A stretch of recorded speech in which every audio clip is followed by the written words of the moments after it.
Aisee, kuna vitu vingine ni bahati sana. Yaani leo niko hapa usharika wa Kiesa ambapo ni jimboni na nimekutana na msikilizaji wangu kupitia 96.7 Furaha FM Radio. Kama unamsikiaga anatoka kwa Wahe Wagadaga, yeye ndo ajitambulishe vizuri. Ndugu yangu, vipi? Safi. Jina lako tafadhali? Mimi naitwa kwa jina la kawaida la kiserikali. Achana na la kawaida lile lenyewe kwanza. Lile lenyewe? Naitwa James Jafet Kalaga ya Mpingo Tinalile Gomahinga mwakani. Alafu unatoka wapi? Natoka Ibangamoyo kwa Wahehe Wagadaga kule Kale.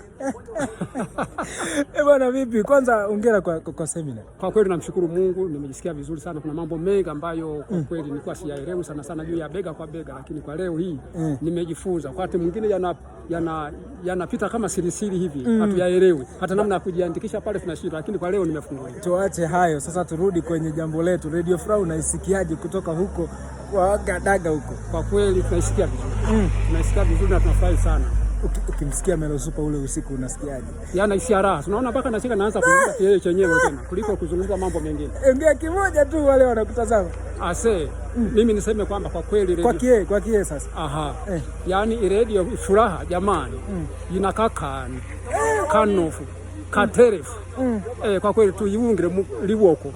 Tuunganishe liwoko kusudi wate bisa kaba yape amadhabahu gala gabe manofu zaidi.